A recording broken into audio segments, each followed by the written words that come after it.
It's the internet. You're busy. Let's do this for January 4th, 2023. For the next hour or so, let me help you sort through the world of gaming on Game Mess Mornings Live with me, Jeff Grubb. Today, the FTC and Microsoft aren't having any substantive talks, and I think they might be getting a divorce. But first, please join me in welcoming today's co-host to Game Mess Mornings. It's Lucy James from Giant Bomb. Lucy, how are you doing? I am doing well. Well, I slept on my hair, clearly, when it was wet. But other than that, we'll be fine. Hey, me too. No, oh, God. Where is your hair right now? It's in a bag in Mike Minotti's car. I don't see what the problem is. Yeah, no, that's fine. I cut it at a party, and then I left it in the garage there. And I texted Mike, get my hair. And he was like, oh, fine. But yeah, he's. I want to donate it. We did all the work. Then we put it in a bag, and then I forgot it. I forgot my glasses too. It was a night. But I was gonna say, do you have any grand plans for it? But yeah, donating sounds like the good. Yeah, it's that, or if no one wants to take it because it doesn't meet some certain specification, which I think you need to like have a certain length and all that stuff. Yeah. Then I will glue it to Jeff Bakalar's head. That's the other plan. So. I think everyone can understand what we're going for there. Absolutely. Yeah, I think so. You know what? I just think he'd appreciate it. When I saw him agree. At the Game Awards, we were looking at his old, like he has a Wikipedia page, like a very old one on fandom for the old CNET podcast he used to do, and he just took one look at the picture that they used, and he was like, I remember having hair. So I just think he'd appreciate it. We can help him bring back those glory days by just as long as we can get to Mike Minotti's Jeep at some point. We'll be able to get that hair back and reclaim it for Jeff Bakalar. But I mean, how are things going otherwise? No, you're in SF. The storm's coming down, right? Storm, yeah. The bomb cyclone, as all of the headlines are calling it. It's gonna be interesting. So I live on top of a hill, so I feel fairly confident that it's gonna be okay. I do kind of live in a slightly older building, though, so we'll see about that. But yeah, we're meant to have a lot of rain. We had a lot of rain over New Year's, which apparently not good because it's disrupted all the soil. So they really think there's going to be a lot of flooding, power, water going out. It's Category 5, which is not good. I think it's the worst one. Yeah. So it's like a Category 5 storm. As well. Is that what it's like a Category 5? Like, because is it a hurricane or is it like the equivalent of a hurricane? It's a storm. Bomb cyclone is like a winter time hurricane, I think. So I guess maybe that's just what they mean. So I'm in San Francisco. We've got no. So here we go. Yeah. So we had 5.45 inches of rain. Jesus. On New Year's Eve, which was way more than more sandbags. Five free sandbags per household. Yeah, it's gonna be a lot. So okay, well, stay safe. Hope everyone out there is staying safe. Seems like it you never know like what's gonna happen with it, because like I know when we get a big snowstorm, we know what to do. We know how to handle it. It seems like with no idea over here. Right, any number of things can happen or go wrong. So just stay vigilant, take care of yourself, and also talk about video games with me, of course. Yeah, exactly. I've charged my book. Okay. That is such a stupid phrase to say, but I've charged my book. I've charged my Steam Deck. I've got my power bank. I've got food. Explain that to the ancestors that were in World War II. I know. I got to charge my book to hold out this a little bit of rain. I'm gonna beat you. We'll deserve it. We will deserve it. And I've got a lot of jigsaw puzzles to get through. So there you go. That's the way to do it. All right, before we get into this mess, let's explain ourselves and what we do here. Each weekday, I, Jeff Grubb, will help piece your gaming life back together. That includes breaking news and maybe even some of our own original reporting. For all these topics, I'll get the input of a bona fide expert who will make me look smart. If you are watching live on Twitch, welcome. You can always listen to the show later on podcast feeds by searching for Game Mess Mornings or find the RSS on giantbomb.com. Shout out to the RSS gang. You can also catch the show later with chapters and timestamps on YouTube. Hello, YouTube. Okay, we have a lot to get into, so let's start the morning mess with the FTC is saying that there are no substantive talks of settlement underway with Microsoft right now. This comes from James Batchelor at gamesindustry.biz. The Federal Trade Commission has said there are currently no substantive settlement talks between the U.S. government body and Microsoft over the latter's proposed acquisition of Activision Blizzard. During a brief pretrial hearing via telephone yesterday, FTC attorney James Weingarten said neither side had engaged in significant discussions over a possible settlement that would negate the need for a trial, Reuters reported. The hearing followed at the FTC's filing of a lawsuit last month designed to block Microsoft's $68.7 billion acquisition of Activision Blizzard. This is, I think, only a little surprising in that the FTC's case is so weak, according to a number of experts who are looking at this and trying to figure out exactly what they're going to try to do here, at least based on traditional understanding of the FTC's mandate and their guidelines and how they try to normally treat these cases. We've gone over a million times, but Microsoft is not going to have a monopoly over this industry if this deal does go through.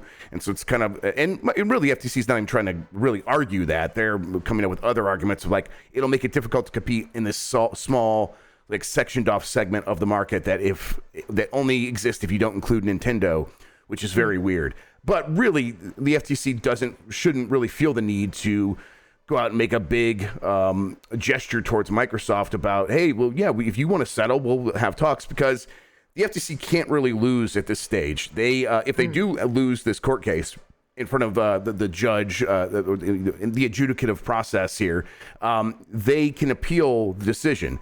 And the organization they appeal to is called the FTC themselves. And they could just say, hey, we agree with the FTC over at the FTC. And so really they can just keep stringing this along until they get to that point, and then they can overturn it, and then things would have to go on from there. And I think things would get, Microsoft would then appeal that to some other thing. But it's like, this is a long process. And again, that's part of, I think FTC is trying to play out the clock here to make this more complicated and more painful for Microsoft in the hopes that Microsoft will just pull out. And that seems to be the grand strategy. Do you think that still, like, as we get through this, that at the end of the day, this will go through with, or will it be settled? Or do you think Microsoft is still more likely to pull out? Hearing Microsoft talk about it, I don't remember them talking so bullishly about something. I think they are prepared to take this all the way. And yeah, regardless of what the FTC says, like you said, they wouldn't necessarily have the complete monopoly. They would still have a large chunk of the pie, which is something I'm not entirely keen on. Yeah, I do feel like they're probably going to push this all the way. Yeah, and it's just, when is the next, like, Jan says, just tuned in. I was so confused about who that was with Lucy. Me too. Because when is the next, like, big key date? Is it June, July of this year? Well, June is when Microsoft and Activision have kept saying that they expect it to close by. It probably won't work out that way. Yeah, I don't think so. But I think there's. We're approaching a year since it was even announced, right? Right, exactly. I think the next big thing that we should be expecting is because this phone call is happening before the trial. There should be a process beginning there pretty soon where they actually begin bringing arguments before the judge, and so we'll see how that actually, we'll see how those mediations actually play out. But that will be happening here pretty soon in the next few weeks, I think. So I'd imagine if they brought fucking, like, Major Nelson to the stand. Yeah. Major, you're a military man. No, I'm not. I just have the white gloves. I don't know why. I'm just imagining them bringing the Crash Bandicoot guy in the mascot uniform with the megaphone. Just bring him to the stand, have him yelling. That's you were once a Sony employee. Yeah. Why are you here? Why have you defected? No, it could be very interesting. Yeah, but right now the FTC clearly is trying to stake out a position and it's a strategic position. It's not something based on what they think they can win in court. It's something based on, like, how they can play the system that they've been dealt to get to an end that they think would be favorable to, in their view, of what the market should look like. And that is, I still think that is within their rights, and obviously they're allowed to try to pull this off. And I 100% feel the notion of, wow, Microsoft having that big of a piece of the pie feels weird, and we should just stop that, because weird feelings are weird. We don't want that. but the FTC, again, if this does go before a judge, they're going to have a hard time making their arguments, especially since they are so strange when you begin looking at what they were saying about Nintendo shouldn't count. It's just so once you do include Nintendo, all of the FTC's arguments really fall apart really quickly. So it's like you get why they are saying that, but it's just how do you really argue that is separate from the rest of the video game market? And how do you argue that cloud gaming and subscription gaming are distinct markets from purchasing games? They all feel like a part of this overarching system, but the FTC will have to argue that, and we'll see what they actually end up saying. It should happen here pretty soon. Naughty Dog, meanwhile, has shared new concept art for its Last of Us multiplayer game. This comes from Tom Ivan at VGC. Naughty Dog has released the second piece of concept art for its standalone The Last of Us multiplayer game. It's also given a bit of an update on when we can expect to hear more.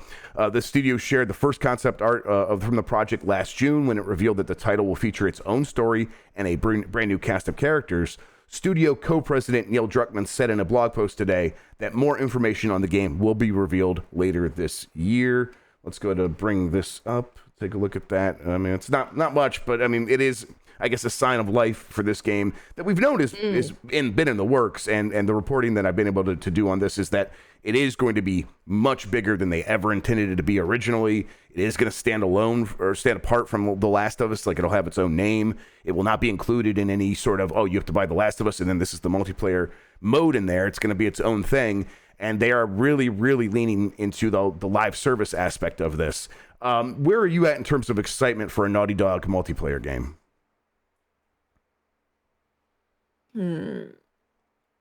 A loaded question.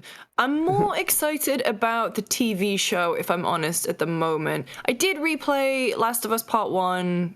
Well, I played The Last of Us Part 1, I guess, because it's technically a different product, last year when it came out, and I do really enjoy it. I am a Last of Us apologist. I know that in some cases, especially the scuttlebutt around the TV show, people are taking quotes and just kind of being very facetious about it all at the moment. I really enjoy The Last of Us, but I think that's because if you give me a story that is inherently very dark and depressing, I will gravitate towards that. So I'm intrigued. I think the thing that intrigues me about the promise of a Last of Us multiplayer game is that story, are those characters, because otherwise my attention is so split between so many things. I don't think multiplayer alone is going to be the thing that keeps me holding on to a certain title. And so I'm going to need something a little more of a strong anchor, so to speak. And I can't wait to unlock the Joel outfit and Ellie outfit. But you know what I mean? I think that's where I'm kind of at with it. I'm intrigued to see what else they can do with that property, because I think it's such a cool, I love it. I think it's a cool world. Yeah, I mean, it does seem like they are very much leaning on The Last of Us as continuing to be this pillar for them. And the way that Uncharted once was that thing, it's like they've moved on, and The Last of Us is that thing. And I think as easy it is to be like, wow, this game takes itself so seriously in terms of, well, no, Mike said on Twitter, it's like, this is the game that agrees with you when you say that's the best game of all time. And it's like, yeah, I totally am. And it's easy to sort of poke fun at that, but it's clearly an important game to a lot of people and to Naughty Dog and to Sony. And I think it really establishes a tone that they've been going for a long time and succeeds at accomplishing that tone. But it also, it does feel like it probably will have maybe a slightly weird transition as it does go from, here are a couple of episodes of this, a couple installments in this amazing single player campaign experience. And now we have to transition to be kind of like a Fortnite. And yeah, you'll get the Joel and Ellie skins, but will we get the, will we get the Crash Bandicoot skin in there or the Black Adam skin? Like, is it going to be able to be that kind of game? And I think they'll want it to be, but it'll be probably a little bit difficult to thread that needle a little bit. But they are leaning on this game. A quote here says, we're looking ahead to The Last of Us 10th anniversary in June, and we're so excited to share more with you about the future of this franchise. And this is from Neil Druckmann. We'll have some more fun surprises for you along the way, but later this year, we will begin to offer you some details on our ambitious The Last of Us multiplayer game. So, yeah, I think that this is probably going to be something that they are going to be central. Like, this is what is going to be their focus going forward for like the next year or so. Sony. Is in like marketing campaign wise? I think so. Like, marketing campaign. I mean, obviously they're going to be working on other games in the background, of course. But I think in terms of what they are presenting out publicly, and I guess marketing campaign wise, this is going to be what they are talking about, because Sony, Naughty Dog, everyone inside Sony really wants a big live service hit. And you're playing one of your big trump cards here with the Last of Us brand. So I would imagine them thinking this is a big move that doesn't necessarily need to hit. That's the whole thing with live service games, is they are a little bit less expensive to make. You put out a bunch of them. If one of them hits, it pays for all the other failures. But this one is probably one that they think can hit because of the success that the previous Naughty Dog multiplayer games have had, not as live service games, but just as modes in their games. But a lot of people really like those games, so I think they think that this can work for them.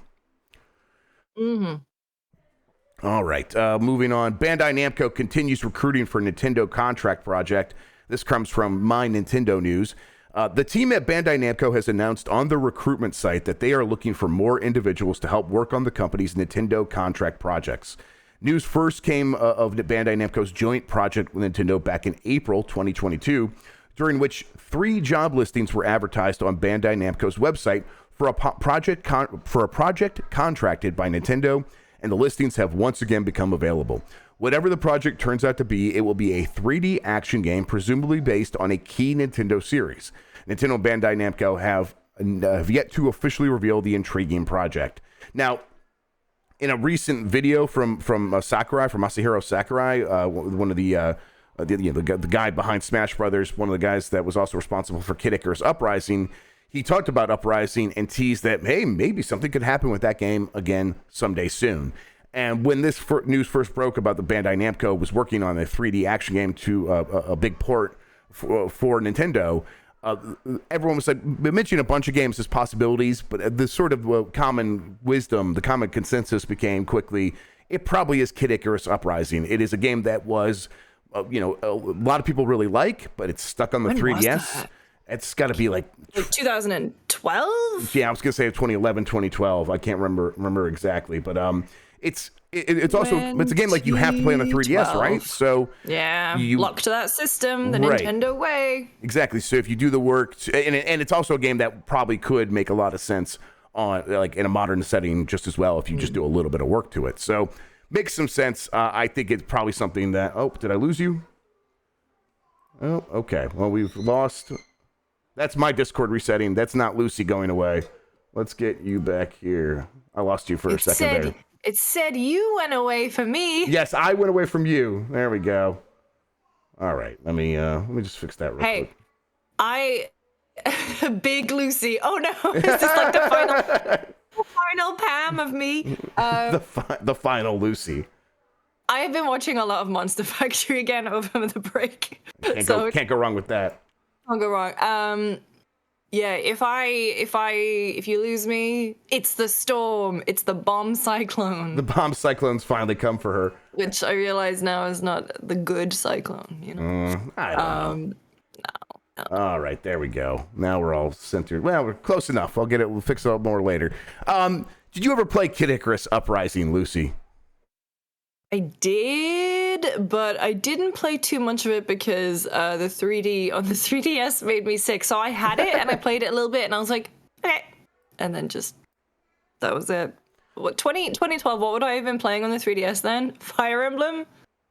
Yeah, and Legend of Zelda Link Between Worlds, right? That was 2011, 2012? Yeah. God. Oh, a lot of Professor Layton. Yeah, a lot of Professor Layton. That was my jam. I played I played all those on the DS, and I didn't play as many on the 3DS. Oh, that's where I mostly played it because I had a DS, but like late. So then I got a 3DS, and I was just like, I'm just gonna play all the Laytons on here. But anyway, I played a little bit of Kid Icarus. I didn't play too much. It never really truly grabbed me. But I was never a big Nintendo person, and you could argue that I'm still not. I didn't grow up with that system. Right, you were playing the Commodore and the Amigas. I was playing the PC. I was playing the personal computers. No, I was PC until I was like, when did my sister give me her PlayStation? I got a PS2 at launch, so yeah, I grew up with PC until then. Like a real gamer. No, of course, I played. Of course. Kid Icarus Uprising was always that one weird one that came with the little stand. You remember this thing? Did you play it that way? Because the idea was you were going to be able to control some of the stuff with your left hand on the system itself, but then you would aim with the stylus. So they were thinking like, well, how are they going to hold the other half of the system? That's going to be really uncomfortable. So they gave you a little weird dock stand this point thing. I think that you kind of like rested it on, and so you could like still kind of move it around or whatever. But then you would do it that way. So it's like a third hand. It would be pretty nice to not have to deal with that anymore. So I think, I mean, if it's coming to Switch, hopefully ergonomics have improved over the past 10 years. Yes, doesn't feel like it with my fucking claw, but maybe. Yeah, I mean, hopefully, at the very least, you could put it on a TV now, and that will be much of an improvement, even if the Switch is still uncomfortable. All right, moving on to Insider reconfirms that Persona 3 Remake is in development. This comes from Rory Young at Game Rant, or as we call it around here, Gamer Ant. A leaker that previously revealed Atlus is working on a remake of Persona 3 reconfirms the game's development. What's next for the Persona franchise has been a mystery since the release of Persona 5 Royal in 2019. Man, it's already 2019 for the release of Royal. 2019? Yeah, man, time is just messed up. As Atlus has lingered on the RPG, bringing it to PC, PlayStation 5, Switch, and Xbox consoles in 2022. With that behind it, Atlus seems primed to move on to the next major Persona release. Yet it might not be Persona 6 up first at all, but rather another opportunity for Persona 3. On Reset Era, fans have been speculating that Persona announcements could be forthcoming from Atlus in 2023. One user brought up a long-standing rumor regarding a Persona 3 remake, questioning if it was still happening, with Atlus now re-releasing Persona 3 Portable. This prompted a response from Insider Lolio, who previously leaked the news of Persona coming to Xbox Game Pass in 2022. According to this leaker, the Persona 3 remake is real still. A follow-up comment asking why Atlus would re-release Persona 3 Portable if a remake was in development also received an answer, and the leaker said, quite simply, it's Atlus. Which I think is completely fair. Absolutely. I think that's completely fair. Yes. I was asking around with some friends, hey, what's the deal with Persona 3 getting a remake? Does that make sense? And people pointed out that it's actually one that could use a remake because there's the original game, and then there's Portable and Fez. And there's different quality of life things across all of the versions, and it would be nice to sort of accumulate all of that into one place while also giving it a modern sort of makeover that looks closer to Persona 5. Like, okay, fair enough. That sounds good. Yeah, and also they're very good about making sort of incremental improvements, especially to the battle system, because after I can't go back to Persona 5 vanilla after playing Royal now. Right. And even going back to 4 and then even going back to 3, I imagine would be extremely difficult just because used to the kind of comforts and whatever that they introduced in Royal. So if they did change that battle system, or at least gave it a few tweaks to make it a little less punishing, I can see that. I also think, 3 is kind of a lot of people, like 3 has its hardcore fans, but it feels like 4 is the one that certainly took off a lot more with Golden. And then, of course, obviously, you've got the juggernaut that is 5 and Royal. So I would love to see 3 get a little more love. Absolutely banging soundtrack. Dark as shit. They're just like shooting themselves in the head the whole time. So I think it would be really good. I would love to see that. And also, it's just the fact that it's like, why are they re-releasing P3 Portable? Why are they putting it all out on Xbox and PC? It's like, look, they held that shit onto the Vita for so long. Let them do whatever they want. Just let them bring it out. So, I still have my Vita somewhere, but actually, no, my Vita's right over there. I still have it. It's under there, under the PlayStation. Hell yeah. So I think these are evokers, not guns. I know, but you like in a court case, if you are showing that to someone, what are they going to say? They're not going to say that's an evoker. I think that all that sounds right. Where like people have come to the Persona series over time, more and more and more with each iteration and each release, and now Persona is bigger than ever. And there's probably a percentage of that audience that made it bigger than ever that has still not played Persona 3, even as it got Persona 3 Portable. Something about like it being Persona 3 Portable sounds slighter, right? I know that it's like in a lot of ways it has some improvements. In a lot of ways, I guess in some ways, I'm not an expert on this, but when it was explained to me, it is slighter in some ways. And so it's like, giving people a chance to say, hey, this is the definitive version of a great game that is in the same vein as these things that you love, and in many ways like kicked off the modern love of Persona. It seems like something that could definitely succeed. When it does come out, do you think they still make it PlayStation only at first, or do you think they're finally done with that? I wonder if they're done with that. I don't know. I wonder if they're done with it. Sega has gestured that it's been done, that it's done with that, but at the same time, it's like it is. I mean, what this insider was saying, it's so synonymous with Atlas. PlayStation. It's Atlas, though. It's Atlas. So they're gonna make a boneheaded move. I mean, because at this point, if you want these things to be as big as possible, and you don't have some sort of agreement with Sony, which it seemed like they never did, it was just they put it there because that was easiest. Then putting out. I mean, also even back then, Xbox's foothold in Japan would have been negligible, right? And the PC was not something that people were thinking of. Like, oh, you put it on Xbox, sure. Put it on Nintendo system, sure. Put it on PC. Like, what are you talking about? Today, the PC has grown leaps and bounds in Japan, around the world. Yeah. It is a very good market for now? Japanese games. Steam Deck, yeah. I mean, but the Switch obviously is just so obvious. It's you got to put it. It's got to be ready for the Switch day one, right? Well, again, it's Atlas, but I think they and again they've said that they are looking to do this for many of their games and putting them out everywhere day one. And if people are taking that to mean Persona, I'm just like hesitant to be like, hey, it is still Atlas and Sega. Let's not just take them at their word. Let's wait and see. I mean, hey, Abs said it best in chat. Like, the big question is going to be simultaneous worldwide release, because they have not been good at that. Yes, that's another thing that they've also said that they are very much trying to do going forward. That one seems like, well, man, again, it's Atlas, but you gotta do that one. We have long past the point where that made any sense. You got to just do all the work up front, and it will make for a better game in the end, because doing all that work up front usually leads to better translations and more involvement from the development team. So, what do you mean better translations than what's bonkin'? Well, okay, the nothing's best better than that. line from Persona 5 Royal. Man, I want to start saying that. What's bonkin'? What's bonkin', everybody? Welcome to Game S Mornings. What's bonkin' with you? All right, let's move ahead to Wizards of the Coast reportedly cancels at least 5 games. This comes from Marie Delisandri at GamesIndustry.biz. Wizards of the Coast has reportedly canceled at least 5 of its video game projects, leading to several layoffs. A Wizards spokesperson who talked to Bloomberg said the company is still committed to using digital games, but made some changes to our long-term portfolio to focus on games which are strategically aligned with developing our existing brands and those which show promise in expanding or engaging our audiences in new ways. So it's like, it's word salad to say, hey, we had to cut budgets somewhere, and so we're cutting off things that we think might be on the margins. They added that fewer than 15 people will be made redundant, laid off is what that means, as a result of cancellations, though these employees will be given options to apply for other roles within Wizards. And, again, you never know if that's going to be for all people, but, they do say that in these situations. Games believed to be affected include an internally developed title codenamed Jabberwocky, as well as 4 externally developed games, including ones by Other Side Entertainment and Hidden Path Entertainment.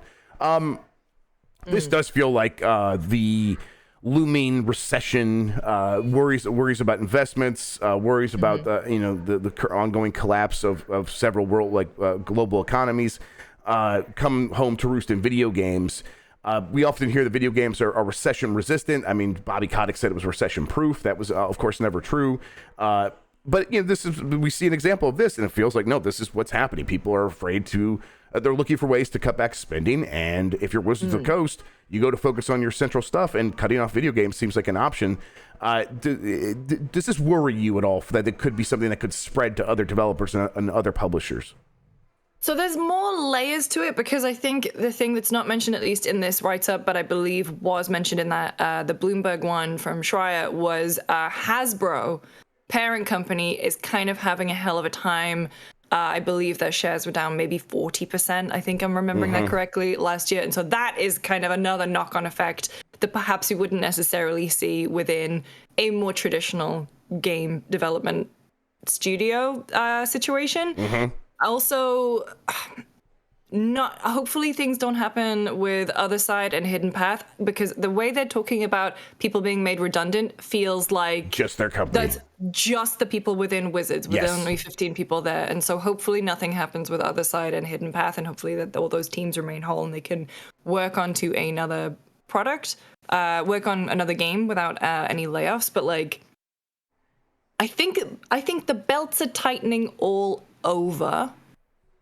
For sure. I think it, but it is those projects that haven't really necessarily got off the ground yet that are kind of the easiest to just nip in the bud and allocate resources elsewhere, at least right now.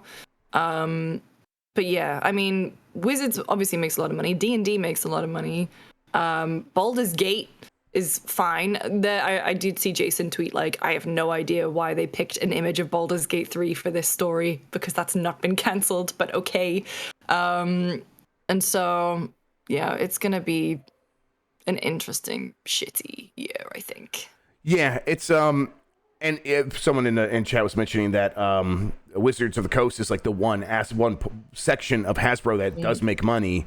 And it's like, yes, but you could still see, like, well, you still have to maximize profit. Like, you are, I mean, it's the same thing that's happening in Sony, right? Where, I guess it's not the exact same because Sony's not like cutting projects at PlayStation, but PlayStation is being forced to think about every nickel and dime it could possibly squeeze out of players, and so that's where you see like them like reorganizing PlayStation Plus and you know, doing the $70 games because they were like, hey, we are profitable. PlayStation is successful, but we are within the structure at Sony that is just its share price is collapsing because everything else that what Sony is doing is not going very well and is very much affected by a possible recession.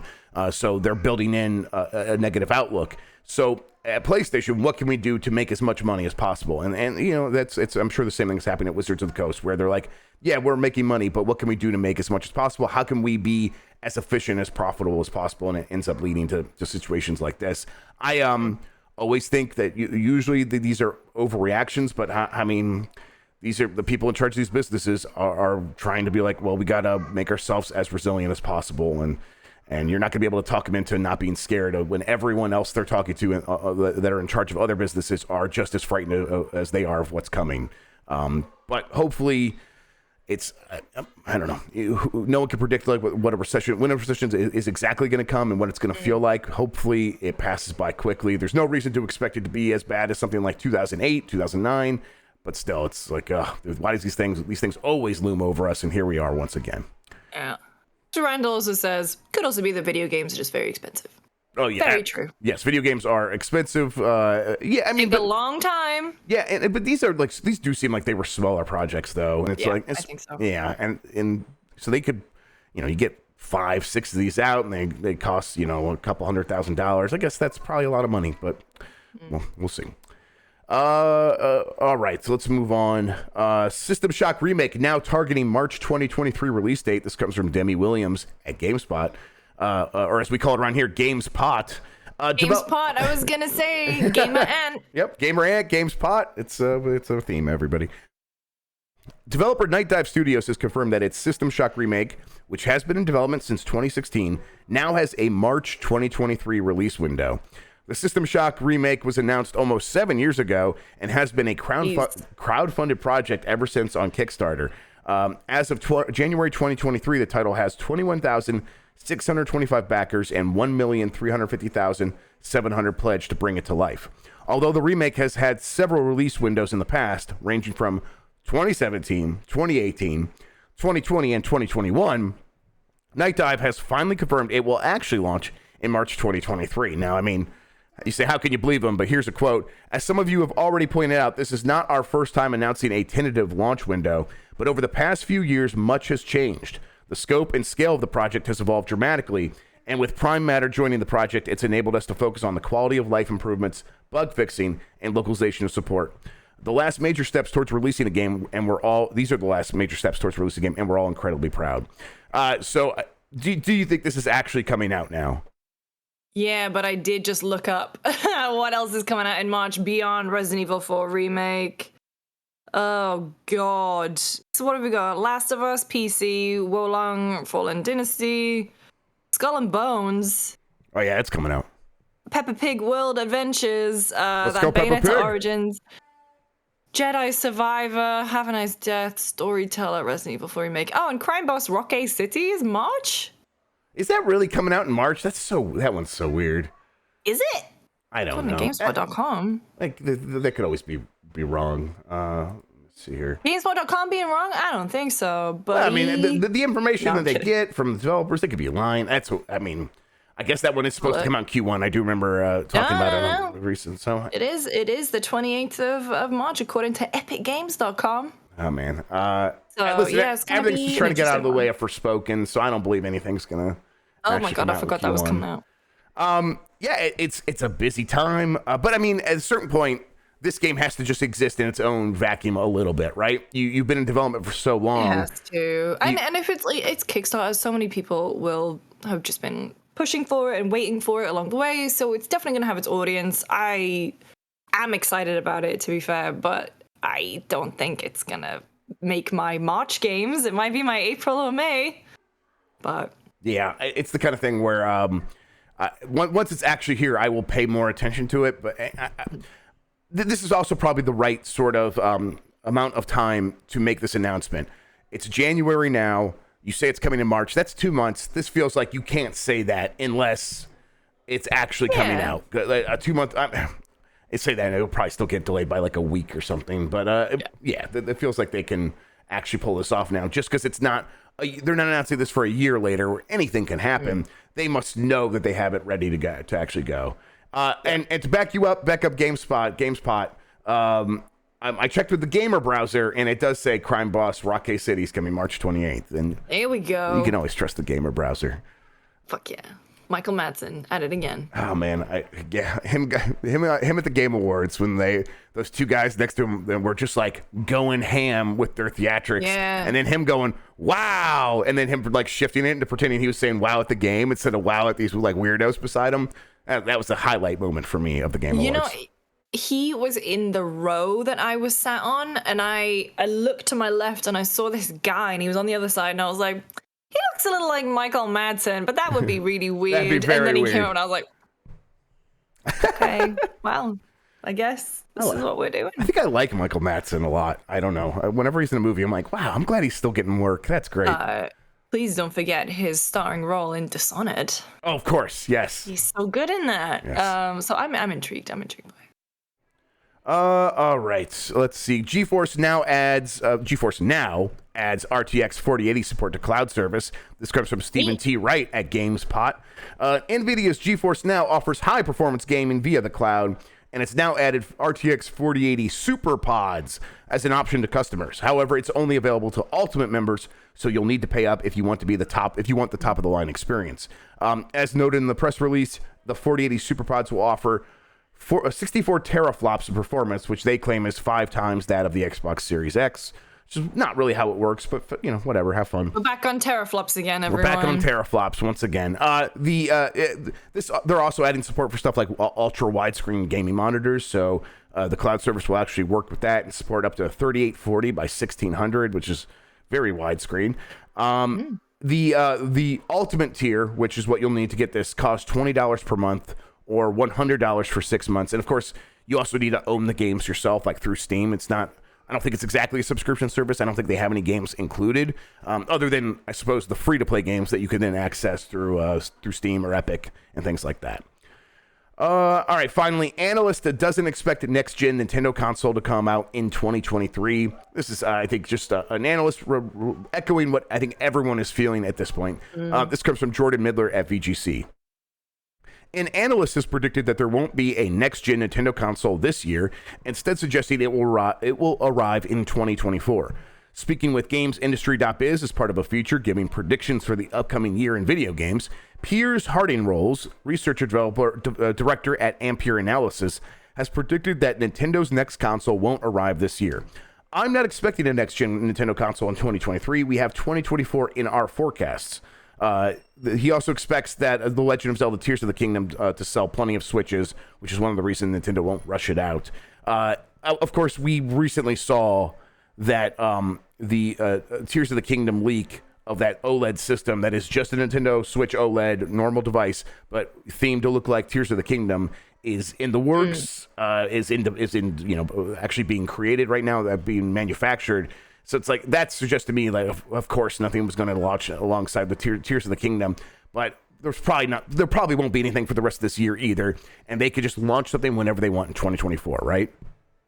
Yeah, I mean, God, I think of all the consoles, the Switch is definitely the one that's gathered dust. Yeah. For me, and even just the sort of limitations on the hardware at this point, it just, I don't know. 2024 feels late to me. Maybe that's just because I would have hoped for Tears of the Kingdom. Sure. You would have had something new, but like, I don't make those pipelines. It's up to them. The thing is as well is the install base on the Switch is so huge. Like, so many people have a Switch, and so yeah, it makes a lot of sense to release Tears of the Kingdom now. It's their most anticipated title. Everyone will buy it who owns a Switch, and then they'll release a Switch 2, Switch Pro, other console, and then everyone will buy that and maybe buy the game again.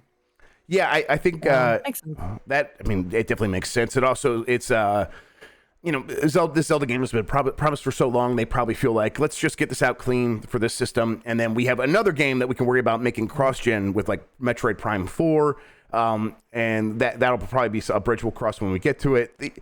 They also, I think, want to have a one long year of really capitalizing on having this massive install base, like you said. Big time. Yeah, and to do that along with Zelda without having the next gen system hovering over everything. And I think that's why they pulled back on doing the mid-gen upgrade that they were planning to do anyhow. We've heard reports of that for a very long time. There's been more recent reports saying that definitely was going to happen, and then they pulled out of it, according to many developers. So it's like they will probably look around and be like, we could just keep making the same systems we've been making and just take a ton of profit and really just do a victory lap on this generation, and then come back in a couple of years with something else. Yeah, sure, the Switch is going to feel old, but there hasn't been anything else really in the marketplace to make Nintendo feel that pressure. Yeah, people could complain, but they're still complaining while buying a lot of Nintendo games. Now, that is beginning to shift ever so slightly, and maybe the Steam Deck is putting a little bit of that pressure on them, but not enough to really force Nintendo to change any of their strategies. So, 2024 sounds right. Even as recently as late last year, I was like, oh, man, they could still just do a weird mid-gen refresh in next to Zelda in 2023, but obviously that doesn't feel like it's in the cards anymore. So, yeah. When it does come to the next one, though, do you think the March timeframe when they released the last Switch still makes sense for a Switch 2, or do you think they go all the way to the holiday of 2024? I think that March timeframe sounds good.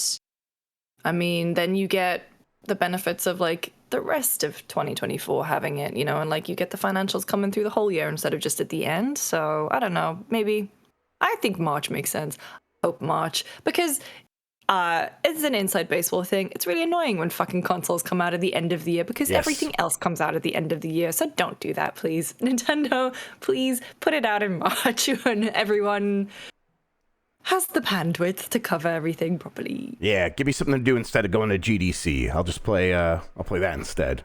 I even as much as I would hope it would come out in March. I think March made a lot of sense when they're like, hey, we gotta put the Wii U out of its misery as soon as possible. This thing's ready to go. Let's just do it. I think this time around they could be like, no, we can launch in the holiday. We could sort of there'll be so much more anticipation for it. We don't need to stand alone in a more off time of year. I think they probably actually end up going all the way to holiday this time, but that's not, there's no guarantee of that. They could do it whenever. It's the Switch 2. A lot of people are going to buy it as soon as it drops. Exactly. All right, let's move on to the polls. I have no idea when I did ask this. Let's bring it up. December 21st. Man, long time ago. Yeah, that's right. Yeah. So, will 2023 be one of the best years for gaming ever? 58% have a lot of high hopes for it. They say yes. 17.6% say no. And 24.4% said too many options, redoing. So There you go. I think you were here for that, right? I was here. Yeah. I've bookended the holidays. Absolutely. I think 2023 is going to be great for games. There are so many good ones. Yeah, I think there's... Well, hopefully good ones. Yeah, exactly. That's where we're at, right? I remember there was a year where there was going to be a ton of like really big movies coming out. I'm like, this is going to be one of the best years ever for movies. And then so many of them came out and disappointed. I think it might have been the Jurassic World year, the first time a Jurassic World came out. And I'm like, man, a lot of those movies were actually pretty disappointing. When was that? 2015? Something like that, yeah. And I can't I think it was like Prometheus and stuff like that. I'm like, it's gonna be so good. And I think the same thing could happen with games. Yeah, exactly. Like that. So I'm like, man, I was way off on that. I think with games, it's a little bit easier to believe that this is a big game. They need to hit. They need to have a certain level of quality. Most of them will do that. And there are a lot of big games coming out this year. But still, it's like it feels like it's set up to disappoint. Feels like there's a potential that we could get on the other side of this and be like, a lot of things still got delayed. A few were great, but a few were actually surprisingly like mediocre or whatever. And then people are like, God, why do we ever get excited for this year in the first place? But that could just be being pessimistic. You can't say that to me in a year where there's a new Arcane game. You can't. A new what game? I'm sorry, I coughed for Arcane. Okay. Arcane. Well, and a new Final Fantasy. 2 new Final Fantasies. So. I was on the Bombcast yesterday, and then I was talking about them saying that or the rumors, the reports that Redfall's coming out in May, but Bacalar didn't know what it was, Jess didn't know what it was. I had to remind everybody. Well, so that's where it's. So you're going to be our Redfall person, huh? Dude, are you kidding? I'm playing Prey again at the moment. Okay, I'm very excited because I'm ready to believe, but they just haven't showed us much. I'm paying attention. Well, no, they did. There was another whatchamacallit? There was another trailer, gameplay thing, but they kind of just, they did do Xbox that, just dropped it in the middle of nothing. Yeah, I do remember that now. Yeah. But no, it's Arcane. I have faith. Also, big vampire fan, right? No? Yeah? Yeah, I did just watch Interview with the Vampire, and unfortunately that has... Once I'm finished with Dune, I'll probably read Interview with the Vampire and all those again. When's the last time you watched the movie? Because you're talking about the show, right? Oh, yeah, the show is unbelievably good. Please, yeah, there's a lot of really sexy people on that show, so I'm like, I gotta watch that. Anything away from this episode, please watch Interview with the Vampire. Yeah, there's a point in it where Lestat calls himself Bad Daddy, and it's just... Well then, all right. Well, that's all you had to say. You should have led with that. Now I'm in. Oh, there's a gif of it too. Anyway, I haven't seen Interview with the Vampire for years. I might rewatch. Maybe I'll do that this week. All right, let's go ahead. I've never read it, so you've read it before. You really like the book? Yes, I was a teen goth. So hell yes. Yeah. The most dangerous kind of person, a teen goth. If I'm in the alley with a teen goth, I'm turning around. I'm going the other direction. I remember reading it and just going, "This better not awaken anything in me." And then too late. Here we are. All right, the poll. Let's cut back here. Do you think Persona 3 needs a remake? Yes. Ooh. No. And then we'll get that posted. Actually, let's do Game Mess Mornings. In the meantime, Lucy, you have anything going on? Anything you want to talk about to the people here who are listening? We had a Giant Bomb meeting yesterday, and then we had the GameSpot meeting, and this week I am planning my year. And I basically, in the production meeting, just was like, I need you all to leave me alone this week. Yeah. I'm planning 2023, leave me alone. So that's basically all I'm doing. It's quite nice. Other than that, I'm not really doing much that you'd see. I'm on Voicemail Dump Truck tomorrow. And then, I'm basically in the Asana Mamba. That's me. And then I will be, FPSs, we're meeting next week, but then I don't think we're back for a couple more weeks. I have to meet up with the boys about that. But other than that, just easing into the new year. Hopefully doing some stuff on Dead Space when we get code. Is TiVo's coming back? I don't know. We want it to. The thing about TiVo's is that it is an incredibly research-intensive show, and right now I have 3 jobs. So it's taken a little bit of a back burner, but I definitely wanted to come back. And so does Tam and Jeff. So yeah, we're working on it. The only thing I've been researching is the back of a Dayquil box. So I get like, we're all coming off of holidays and stuff like that. We've like intended to have one of our big meetings, but people have been, I've been sick. And so it's like been hard to get everyone together. So we'll be doing that and like really figuring out our year here at Giant Bomb here real soon. But for today, Eternal Darkness is happening. We'll be getting to that soon. We're not doing Pit. Pit's not happening today. It should be happening next week, though. And then later this week, we'll have, Unprofessional Fridays. We'll be doing Voicemail Dump Truck, things like that. So look forward to all those regular shows for sure. All right. What do I normally do here, Lucy? I just feel like I just kind of normally I peter out. I'm in the petering out stage right now. Petering out. Say bye. Thank you for watching. Then raid someone. Yeah, I think that's right. Okay. Hey, Lucy, thank you so much for hanging out and talking about video games with me today. Of course. Thank you for having me. I'll see you guys next week. Thank you, everybody, for listening. You're the best audience in gaming. Take care of yourself. Until next time, have a good one and goodbye. Bad Daddy.